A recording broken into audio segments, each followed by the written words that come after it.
तो काय आहे त्याच्यामध्ये नोंदी आहेत. अहो मी काय बोलतोय मगापासून, कुणबीची नोंद असेल तर कुणबीला आरक्षण देण्यापासून कोणीच रोखू शकत नाही. नुसती कुणबीची प्रश्नच नाही. बर 2004च्या GR नुसार जर त्यामध्ये मराठा कुणबी असं लिहिलं असेल, ठीक आहे ना, मग 2004च्या ह्याच्यानुसार ते एंटर पण करू शकतात. पण तुम्ही करेक्शनच्या माध्यमातून जर सर्टिफिकेट इश्यू करत असाल, त्याच्यावर आमच्या हरकती आहेत, त्या हरकतीची श्वेतपत्रिका या महाराष्ट्र शासनाने जाहीर करावी. विषय असा होता सर, जरांगे पाटील साहेब, जरांगे पाटील 288 उमेदवार विधानसभेत उभं करणार आहे, तसं ओबीसी म्हणून तुम्ही उभं करणार का 288 दादा? आम्हाला रिझर्वेशन वाचवू द्या अगोदर. आमची लोक वेगवेगळ्या ह्याच्यात विखुरलेली आहेत. आमची लोक पोटार्थी आहेत, प्रपंचाचं पडलंय, त्यांना पोट भरायचं पडलंय. माझा नाभिक कधी आमदारकीला उभं राहील? सर त्याला अनुसरून एक प्रश्न आहे की भारतीय जनता पार्टी ओबीसी आमच्या DNA मध्ये, मात्र जालन्यामध्ये भारतीय जनता पार्टी 3 आमदार आहेत, केंद्रीय मंत्री रावसाहेब माझे खासदार आहेत, मात्र ते आता एकही आमदार किंवा दानवे तुम्हाला भेटायला सुद्धा नाही आहे. जाऊ द्या, ते राजकीय पुढाऱ्यांनी भेटायला यावं नाही यावं तो विषय नाही. आम्ही आता लोक चळवळ या महाराष्ट्रामध्ये काय लोक चळवळ असती, ओबीसी काय असतो हे आम्ही इथून, कारण आजपर्यंत मर्यादा आम्ही खूप सहन केलं, सहनशील आहे आम्ही ओबीसी भटके विमुक्त. आणि माझ्या भटके विमुक्त जाती जमातीला सुद्धा माझं आव्हान आहे. अजून माझ्या भटके विमुक्तांना हेच माहीत नाही की आपण ओबीसी आहोत. ओबीसी म्हणलं की बोलतेदार आलुतेदारच येतात. भटके विमुक्त पण त्या 27 पैकीच आहेत. केंद्रामध्ये आम्ही ओबीसीच आहोत, पंचायत राजमध्ये ह्या निवडणुकामध्ये आम्ही ओबीसीच आहोत. तिथं काही विजयंतीला आरक्षण दिलंय का वेगळं? त्यामुळे जरांगे तुम्ही बुद्धिभेद आणि का असल्या गोष्टी करायचा प्रयत्न करू नका. या लॉजिकली तात्विक घटनात्मक चर्चा करायला मी तुमचं स्वागत करतो. मी यायला तयार आहे. तुम्ही तुमची टीम पण घेऊन या, काय अडचण नाही. तुम्ही म्हणालात आता जरांगे माझे मोठे बांधवासारखे, तुम्ही एखादी मोठ्या भावाला फोन करा बैठक घेण्यासाठी, चर्चा करण्यासाठी. घटना सांगते समतेचं तत्व, घटना सांगते सर्वांना समान अधिकार आहे. पण हे समान अधिकार अजून आमच्या महाराष्ट्र हजारो वर्षाची हे काढायचे ना, आपल्याला व्यवस्था बदलायची ना. हे समानतेला यायसाठी काही लोक माग आहेत, त्यांना पुढं घेण्यासाठी हे प्रोटेक्टिव्ह समतेचं तत्व दिलं गेलंय, रिझर्वेशन पॉलिसी. त्यामुळे जरांगे मोठा भाऊ, लहान भाऊ, शिवाजी महाराज मावळा म्हणायचे सगळ्यांना, ते जातीच्या नावानं बोलवत नव्हते. मग शिवाजी महाराजांबरोबर सगळ्या 18 पगड जाती होत्या. त्यावेळी तुम्ही काय करत होता हा जर प्रश्न विचारला, शिवाजी महाराजांना सगळ्यात जास्त लढाया कोणाच्या विरोधामध्ये करायला लागल्या ह्याच्यावर स्पेशल एक एपिसोड होईल मोठा. जरांगे पाटील आता पुढचा दौरा करतायत, तर अशा पद्धतीचे तुमचे सुद्धा दौरे, बैठका, सभा वगैरे काय आहे का नियोजन अशा पद्धतीचं? जिल्हा स्तरावर बैठका चालू आहेत. अहो माझी आता सलाईन चालू आहे, 4थी 5वी सलाईन आहे मला आता. फक्त अजून मला मी एक खडी साखर खाल्ली मी सकाळी, तर मला वॉमिटिंग झाल्या. मी 9-10 दिवस माझ्या बांधवांच्या त्या आवाजावर, त्यांच्या आक्रोशावर 9 दिवस आम्हाला पाणी प्यायची सुद्धा, 1.5 दिवस मी पाणी सुद्धा घेतलेलं नव्हतं. मध्ये अनेक लोकांनी, काबाड कष्ट करणाऱ्या लोकांनी घोषणा दिल्या. तिथं लोकांचे तांडेच्या तांडे आले, गोंधळ घातला. तिथं गोंधळ म्हणजे ते गोंधळीनी गोंधळ घातला, संबळ वाजवला. ते जे वातावरण होतं, त्या वातावरणावर आज आम्ही एवढे दिवस ते उपोषण करू शकलो. आणि महाराष्ट्रापर्यंत आम्ही हा मेसेज देऊ शकलो की बाबा हो, आपली फॅक्ट अशी आहे. Thank you sir. मागणी करत आहे की मुस्लिम आरक्षण मुस्लिमांना देखील ओबीसी मध्ये घ्या. आहेच म्हणून सांगितलंय मी. मुस्लिम समाज हा धर्म आहे, हिंदू धर्म हा सामाजिक उतरंडीमध्ये आहे. मुस्लिम समाजामध्ये अशी सामाजिक उतरंड किंवा लेखी नाहीये, तो धर्म आहे एकच. शेख नावाचा माणूस इकडं ओपन बी असं, म्हणजे वतनदार बी, म्हणजे चांगला स्टेटस असणारा असू शकतो. आणि शेख नावाचा माणूस कुठंतरी रंगाऱ्याचं काम करणारा, कुठंतरी त्या कासाराचं काम करणारा असा असू शकतो. मग कासार, हिंदू कासार जर ओबीसी मध्ये येत असेल तर मग त्या मुस्लिमामधला जो कासार आहे, जो व्यवसायानं पीडित आहे, शोषित आहे, वंचित आहे, तर त्याला तिथल्या लोकलच्या अथॉरिटीला जाऊन ते चेक करून प्रॅक्टिकली त्याला ते सर्टिफिकेट देण्याचा अधिकार दिला आहे.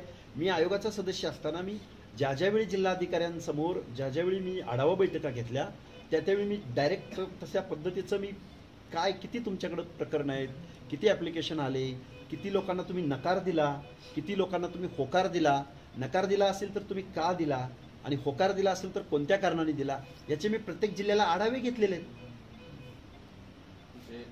आता आमंत्रण केलं होतं, म्हणजे चॅलेंज केलं होतं, त्याचं काय उत्तर वगैरे काही मिळाले का कशा पद्धतीने? उत्तर काय ते काय आता लेखी काय शासन आहे का ते तुम्हाला आम्हाला लेखी उत्तर वगैरे द्यायला? निरोप वगैरे आला असेल, फोन वगैरे आला असेल. काही निरोप फोन आला तर मी स्वागत करेन, तेही माझे बंधू आहेत, ते मागणी करतात. बघा मराठा समाजाच्या तरुणांना विनंती आहे, ही गरिबी वगैरे आली मान्य आहे मला. ते जे म्हणतात ना आम्ही 20 एकरावरनं 2 एकरावर आलो, मी कायम मांडत आलो, पण या बलुत्यांचं जमीनच नाही हो त्यांच्या नावावर. मग मी महाराष्ट्राला विनंती करेन की तुम्ही एकदा इम्पेरिकल डेटा, सोशो इकॉनॉमिकल परिस्थिती महाराष्ट्राची एकदा चेक करा ना. तुम्ही फॅक्ट अँड फॅक्च्युअलपासून दूर का पळताय? परवा जे 10% आरक्षण दिलं या सरकारने, तेव्हा त्यांनी तो सर्वे केला आहे ना. सर्वे हा परत मी खूप धाडसाचं आणि मोठं विधान करेन गव्हर्नमेंटच्या विरोधामधलं. हा सर्वे 100% बोगस आहे. आता 10% देताना हो, केलं. आत्ताचं जे एक्झर्शन केलंय त्यांनी तो 100% बोगस आहे. आम्ही सन्मान्य न्यायालयामध्ये सुद्धा आहोत. बोगस आहे तो टोटल. ज्या पद्धतीने गायकवाड आयोगाचं झालं त्याच्यापेक्षा वाईट या सर्वेमध्ये झाले. तुमच्या 2 अध्यक्षांनी राजीनामा दिला होता त्यावेळेस. 2 अध्यक्ष नाही, सन्माननीय अध्यक्ष आणि आम्ही 4 सदस्यांनी राजीनामे दिले होते. कसं झालं हा म्हणजे काय त्याच्यातले काय तथ्य बोगस आहे? कसं झालं? बोगस कशामुळे? त्याच्यातले काय गोष्टी बोगस कशामुळं? नाही कशामुळे नाही, नेमकं त्यात काय त्रुटी होत्या? त्रुटी म्हणण्यापेक्षा हे बघा, आयोग गठीत करण्याचा अधिकार हा शासनाला असतो, पण गठीत झाल्यानंतर त्याची काम करण्याच्या पद्धती आणि त्यांची एक स्वायत्त असे अधिकार असतात. आणि त्या अधिकारामध्ये ज्यावेळी शासनाचा डायरेक्ट इनडायरेक्ट इंटरफिअरन्स होतो आणि ज्यावेळी काम आमच्या मनाच्या विरुद्ध होते असं लक्षात येतं. कारण आम्ही शासनाच्या म्हणण्याप्रमाणे जर वागलो तर मग या महाराष्ट्रामधलं न्यायाचं आणि संविधानाविरोधी आमच्या हातून जर काही गोष्टी होणार असतील तर आम्ही मग या सगळ्या लोकांनी आम्हाला न पटल्यामुळं आम्ही ह्या गोष्टी राजीनामे दिलेले. आम्ही त्यावेळी विस्तृत अशा मी 1-1 तासाच्या मुलाखती आपल्या माध्यमाद्वारे महाराष्ट्राला दिलेल्या आहेत. त्याच्यावर अजून कुठलीही काय झालंय बघा, हा पण मुद्दा खूप मोठा आहे. महाराष्ट्रामधल्या पंचायत राजमध्ये म्हणजे ग्रामपंचायत, पंचायत समिती, जिल्हा परिषद, नगरपालिका, महानगरपालिका, कॅन्टोन्मेंट बोर्ड, हे जे पंचायत राजमध्ये ओबीसींना फक्त रिझर्वेशन दिले, नॉट विधानसभा, नॉट लोकसभा. तर या पंचायत राजमध्ये कुठेतरी लोक प्रतिनिधित्व करायला लागलेत. आणि या जागांची संख्या किती आहे, क्वांटम किती आहे? 56,000 जागा. गेल्या 3-4 वर्षापासून या महाराष्ट्रामधल्या ह्या लोकल बॉडीच्या निवडणुका होत नाही आणि ओबीसीचं रिझर्वेशनच्या केसेस चालू आहेत. तर 3 वर्ष झालं न्यायालयामध्ये ह्याच्यावरती हिअरिंग चालत नाही. मग हे हिअरिंग चालवण्यासाठी महाराष्ट्र शासन सन्माननीय न्यायालयाला विनंती करणार आहे का आता ओबीसीचं रिझर्वेशन स्टॉप करून पंचायत राजमध्ये तुम्ही फक्त SC ST ला रिझर्वेशन, ST ST तर दिलंच पाहिजे, ते कोण नाकारूच शकत नाही, पण मग पंचायत राजमधलं ओबीसीचं आरक्षण संपल्याच जमा आहे. कारण कोर्ट निर्णय देणार आहे. म्हणजे ओबीसी बांधवांना माझी कळकळीची विनंती आहे, बोगस नोंदीद्वारे तर आपलं आरक्षण संपलंयच, बजेटमध्ये तर तुम्हाला बजेट मिळतच नाही. 100%पैकी 1% बजेट 60% लोकसंख्येच्या सामाजिक न्यायाच्या विनासाठी दिलं जात आहे. लाज वाटते, खंत वाटते, खेद व्यक्त करावा असा वाटतो या लोकनियुक्त प्रत्येक महाराष्ट्राच्या शासनाविषयी. तर काय विषय त्या निवडणुका पंचायत राज, पंचायत राजमधल्या निवडणुका 56,000 जागा गेलेल्या आहेत. सन्माननीय शासनानं सन्माननीय कोर्टाकडं ते हिअरिंग घेण्यासंदर्भात विनवणी करावी, नाहीतर इथून पुढच्या लोकल बॉडीच्या निवडणुका ह्या ओबीसी आरक्षणाशिवाय होतील. तुम्ही कोणी कुठं नगराध्यक्ष झाला असाल, नगरसेवक झाला असाल, सभापती झाला असाल, बांधवांनो आत्ता ज्या पद्धतीनं तुम्हाला विधानसभा लोकसभामध्ये प्रतिनिधित्व भेटत नाही, तसंच तुम्हाला उद्या पंचायत राजमधला सरपंच भेटणार नाही, झेडपी मेंबर भेटणार नाही. हां, काही ठिकाणी धनगरांची पॉकेट्स आहेत, लमाण्यांची बंजाराची पॉकेट्स आहेत, काही ठिकाणी वंजारी समाजाची पॉकेट्स आहेत, काही ठिकाणी कुणब्यांची पॉकेट्स आहेत. तिथं थोडं तुम्हाला झेडपी मेंबर दिसतील, पण झेडपी अध्यक्ष नाही दिसणार. पंचायती मेंबर दिसेल, पंचायतीचा अध्यक्ष नाही दिसणार. एखाद्या वार्डामध्ये एखादा चांगला मजबूत माणूस नगरसेवक झाला होईल, महापौर नाही दिसणार. हात जोडून माझी कळकळीची विनंती आहे ओबीसी बांधवांनो, तुमचं आरक्षण वाचवायला इथला कुठलाही पुढारी आमदार खासदार येणार नाही. तुम्हाला आम्हाला चळवळीतल्या सगळ्या पोरांना एकत्रित येऊन हे आरक्षण वाचवावं लागेल. जे कुणबी प्रमाणपत्र 57 लाख रुपये लाख आहेत ते, तर आता त्याची छाननी आणि त्याचं कसं करणार पुढे? शासनानं 54 लाख नोंदी वगैरे हा आकडा मला वाटतंय शासनाकडे दुसरं काही काम होतं का नाही मला माहिती नाही. म्हणजे कसं केलंय काय केलंय मला माहिती नाही. नाही, जरांगे पाटील सांगतात ते तर श्वेतपत्रिका जाहीर करा म्हणून माझी मागणी आहे ना. शासनाने किती दिल्या, एवढ्या किती महिन्यात किती दिल्या, आणि आमच्याकडची डॉक्युमेंट येत आहेत सोशल मीडियावरती सगळीकडे व्हायरल आहेत. जुन्या याच्यावरती पेनानं लिहिणं किंवा एक वरचं अक्षर वेगळं आहे आणि तेवढ्यापुरतंच अक्षर वेगळं आहे. हे बघा, हे न्यायाचं तत्व नाही, हे अतिक्रमणाचं तत्व आहे, हे घुसडण्याचं तत्व आहे.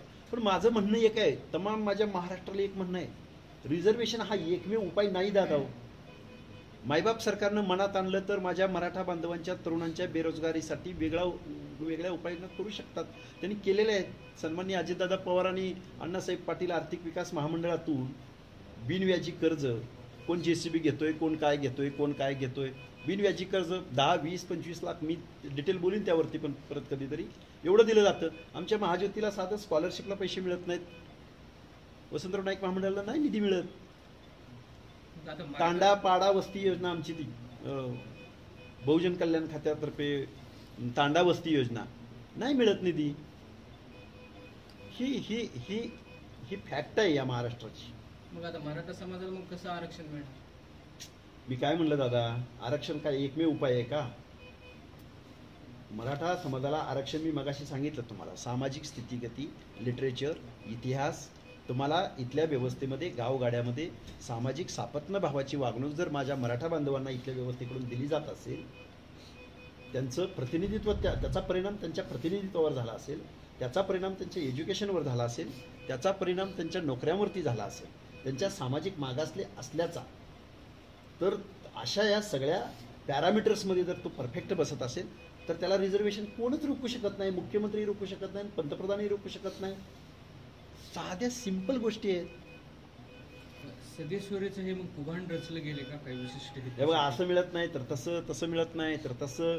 त्यांचं म्हणणं किती, हे बघा, मीडियासमोर बोलत असताना जबाबदारीचं भान असलं पाहिजे प्रत्येक नेत्याला.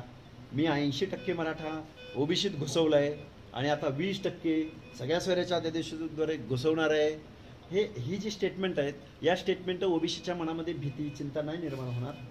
आणि मग ओबीसीमधून एखादा आमच्यासारखी जर माणसं पुढं आली, आंदोलन करायला लागली, तर ते शासन पुरस्कृत आहे, ते मॅनेज आहे. मी आत्तापर्यंत बोललो, हे काय मी जरांगे साहेबांच्या विरोधामध्ये नाही बोलण्याचा प्रयत्न, मी as per constitution, as per law, समतेचं तत्व, न्यायाचं तत्व, या गोष्टी बेसिक ठेवून मी या महाराष्ट्रासमोर बोलतोय.